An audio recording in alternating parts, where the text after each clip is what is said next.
Welcome back to Fantasy Hockey Picks and Bets for Tuesday, December 14th on the Mayo Media Network. My name is Cecil Peters. I'm going to walk you through today's games. But before we get started, please give the show a like, subscribe wherever you are listening to it. And if you're watching on YouTube, please leave a comment. I know we say it every single week, every single episode, but it really is the biggest thing you can do to help out the show, help out the network. So if you want to leave a comment with your favorite DraftKings play or your favorite bet on the night, that would be super helpful. Lastly, before we get started here, we'd like to shout out longtime supporter of the show, supporter of myself, supporter of Pat. It's Scott Stewart. We all know him, Stewie 1963. Unreal NFL season for Stewie, capped off this weekend with a second place finish at the Yahoo NFL Final for a massive payday. I know it's got nothing to do with hockey, but too bad. Huge shout out to Stewie. The guy is a legend. Big shout out. Great win for him. Happy to see it. Probably one of the nicest guys I've ever met across Twitter, across Daily Fantasy, all that good stuff. Unreal guy. Super happy for him. We got 13 games on tap tonight after an empty night last night with the only game getting canceled due to COVID. Calgary Flames, 6 players entered into COVID protocol. That also means their game that was scheduled for today against Nashville is canceled. I'm going to focus only on the games that I have the most interest on here. We'll obviously touch on them all, but I'll quickly run through a couple. And then the games that I have the most interest in betting, the games that I have the most interest in for DraftKings will be the ones focused on. Some massive contests for DraftKings tonight for the slate. The ever so rare $100,000 first prize in the aptly named Peppermint Penalty Kill, I believe, on DraftKings, as well as the regular pretty big Tuesday contest, 20K to first, 5K to first, all that good stuff that you usually see in the DraftKings lobby. As per usual, I am recording this the day before, so some of the odds that I list will have changed by the time you're listening to this. I'm referencing DraftKings Sportsbook. That's kind of the book that we like to go off of at the show here. Obviously, the lines will be different everywhere. Some will be a little higher, a little lower, a little better, a little worse. But for the most part, they all stay relatively similar. Big favorites are big favorites everywhere. Big underdogs, pick'ems, kind of the same everywhere you go. Last thing that you got to note on the slate, especially for DraftKings, there's been a ton of late injury news and late illnesses in the last couple of weeks. A lot of players getting scratched in warm-ups, just with sicknesses, not even COVID. It's almost just like there's a flu going through. A lot of non-COVID related illness scratches.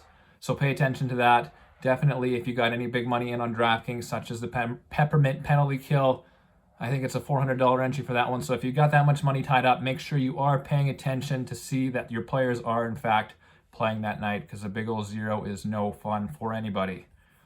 On to the games. First game of the night is going to be one of the best. The Vegas Golden Knights plus 115 in Boston. Boston slight favorite minus 135. This is potential game of the night material already. 2 really good teams meeting up in Boston. The Golden Knights visiting the Bruins. I love the makeup of this Vegas team. I think they're gearing up to go on a massive December run, which is pretty typical for them. There's a couple of tough things for them in this game. Boston is one of the most elite defensive teams in the league, and they are on the road in Boston. On the bright side, Max Pacioretty scoring in almost every game for Vegas. They finally got their power play rolling again, despite the fact that their penalty kill is horrible right now. But offensively, Max Pacioretty really carrying the team offensively. They got the second line that's rolling. They're scoring a lot of goals from the back end as per usual.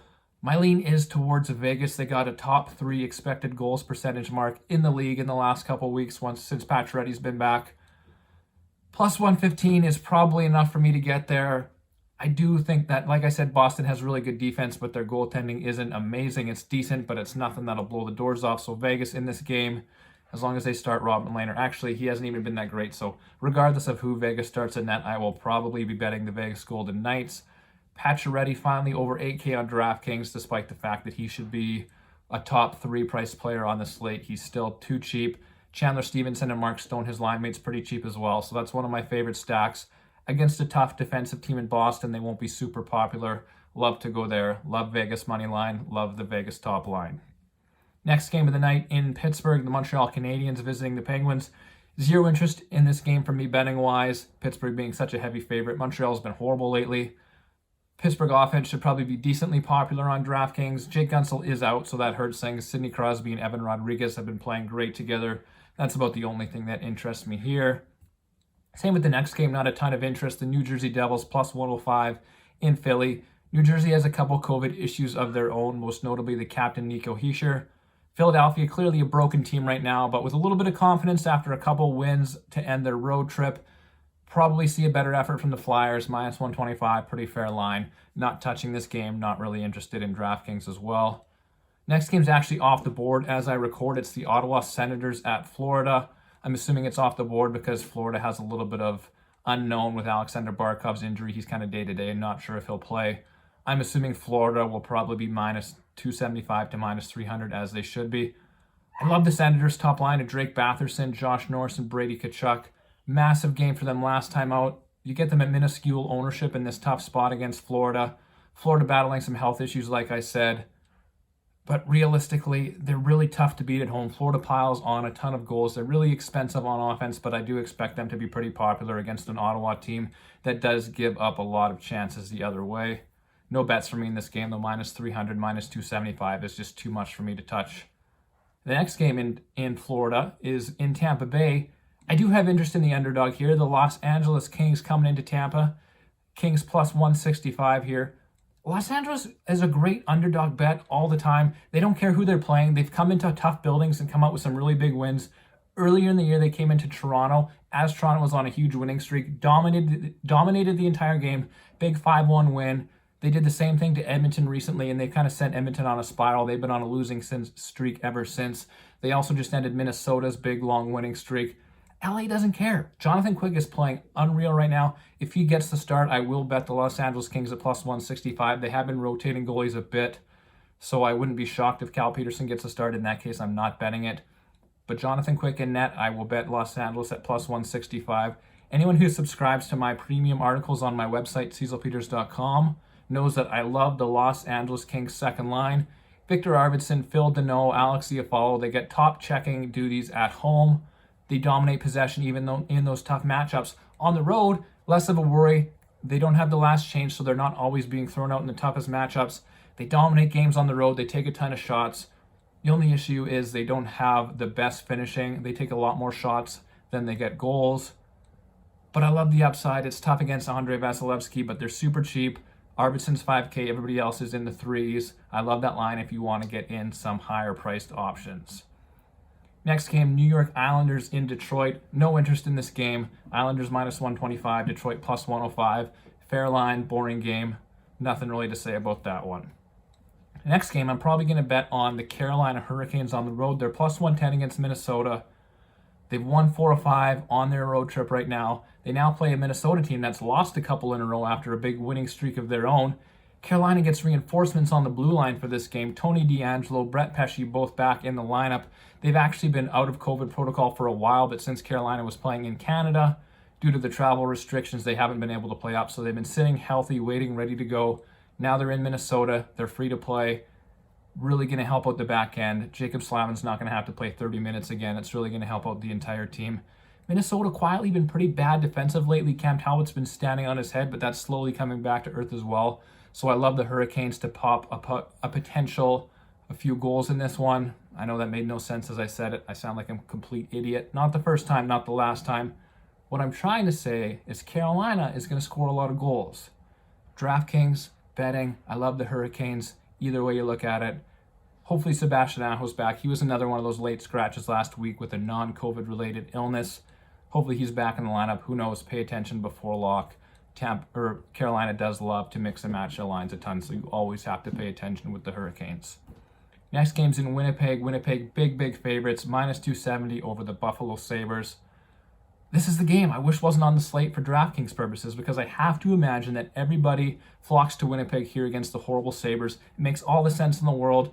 Winnipeg offense is clicking. The Sabres goaltending is horrible. The one goalie that's been a little bit decent for them just got sent back down to the minors, so they're back to their crappy goalies. I just can't play this heavy a chalk in a GPP. Winnipeg's top line of Mark Scheifele with Kyle Connor is going to be super high owned. Blake Wheeler wasn't practicing the day before. I'm not sure if he's going to play. I'm guessing not. If he does play, he's a great addition. If he doesn't play, Andrew Kopp was practicing on that line the day before. I think he's only 4,400 on DraftKings, so he's going to be a cash game lock. He takes a ton of shots. This line's going to be massively popular in GPPs, as it should be.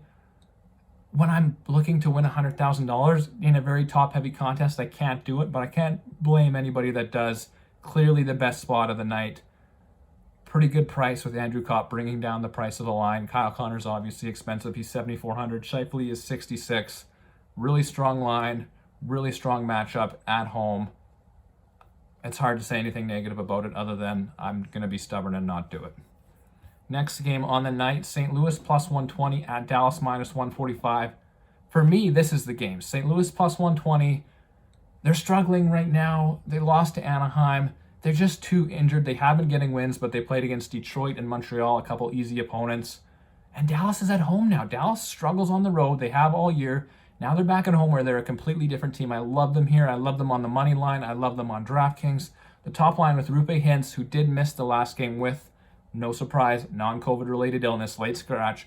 Rupe Hintz, Joe Pavelski, Jason Robertson is a top 3 target of mine if they're all healthy. They just get it done at home. They usually score on their first shift at home for some reason.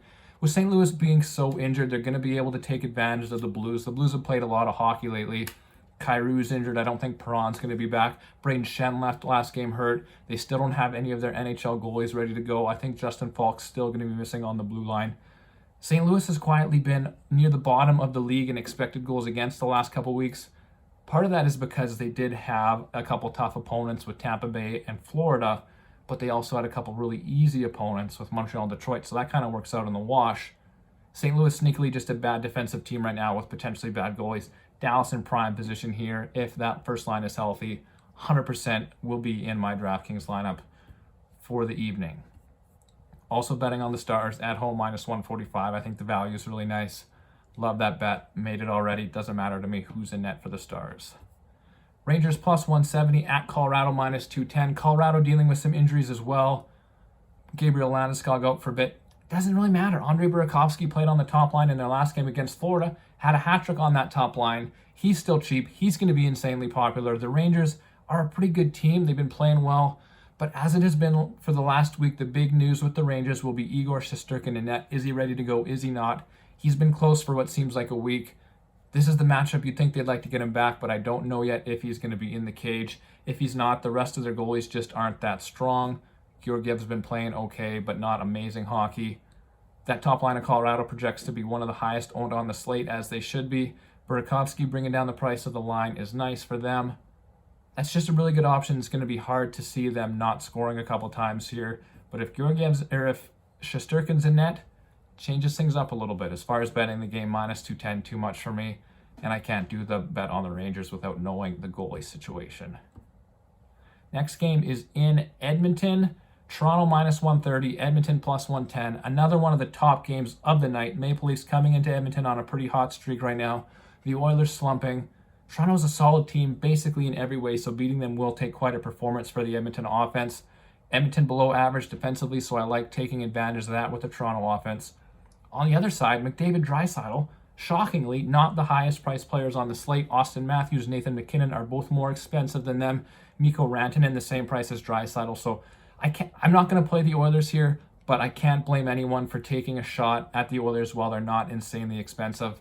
Despite the bit of a cold streak they're on, Connor McDavid should always be close to 10K. Leon Draisaitl should always be right behind him, and that just isn't the case here tonight. I do think the line in the game is perfectly fair, so I won't be betting it. Should be a great game to watch. Potential high-scoring shootout in Edmonton.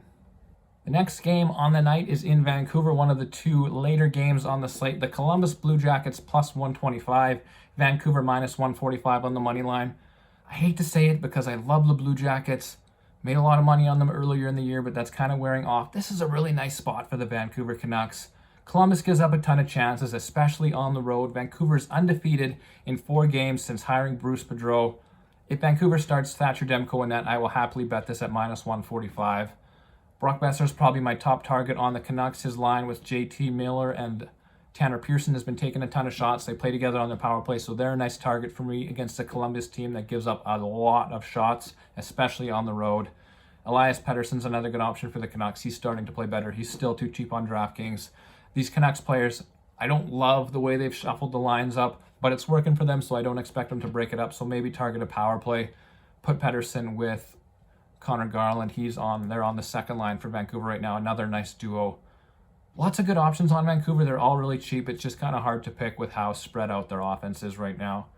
But I will bet on the Canucks just as long as Thatcher Demko is in net. Last game of the night is in San Jose. Also one of my favorites. Seattle's goaltending continues to sputter. San Jose has a couple of really strong lines to take advantage. Logan Couture on the first line. The second line is the one that interests me the most here. Thomas Hertl on a complete hot streak right now. And hockey is a game of momentum, a lot more than any other sports. You get guys that go on hot streaks for a while. Well, Thomas Hertl has a hat trick in his last game, a couple games ago, played really well in his last game. And he's been paired up with Timo Meier, who used to be playing with Couture. Meier's now with Hertl on the second line there. Meier takes a ton of shots. Hertl's been firing lately. Alex Barabanov has been playing pretty well. He's under 3K on DraftKings, so the line isn't outrageously priced. James Reimer, and that has also been really good. He was off for about a week sick. Shocker, non-COVID related illness for James Reimer. So he missed about a week. He came back. I actually bet against the Sharks thinking he'd maybe be a little bit rusty. Wasn't the case. He played fantastic. If he keeps that up, the Sharks should absolutely win this game at home. Minus 140 as long as James Reimer is starting as a bet for me on the San Jose Sharks, as well as that second line is a big target on DraftKings. That covers all the games for the night. Like I said, there's quite a lot of them, 13. I'm on San Jose minus 140, Vancouver minus 145, Dallas minus 145, LA plus 165, Carolina plus 110, and I'll probably bet, or at least strongly consider betting, Vegas at plus 115, most of those pending on goalie news. For DraftKings, there's some elite options. Winnipeg, Colorado, Florida, maybe Pittsburgh, probably the top options. I'm going to take my chances and avoid those ones, like I said, when the money is so heavily weighted towards the top. If Winnipeg goes off and I play them, there's still a chance that I don't even make money. So I'm going to take the chance that two other lines do better. One of them for sure will be Dallas's first line. I love that line here tonight. They're going to play amazing. Other options, I got LA, I got San Jose, I got Vegas, all those lines. Carolina, a lot of cheap options, a lot of great players in play tonight on DraftKings. Good luck with your bets. Good luck with your DraftKings team, and I will be back tomorrow to go over a much smaller 3-game slate. Thank you so much for listening, watching. Like I said, please leave a comment. It really helps the show out a ton. Helps me, helps Pat. Good luck with everybody's bets, and we will see you guys tomorrow.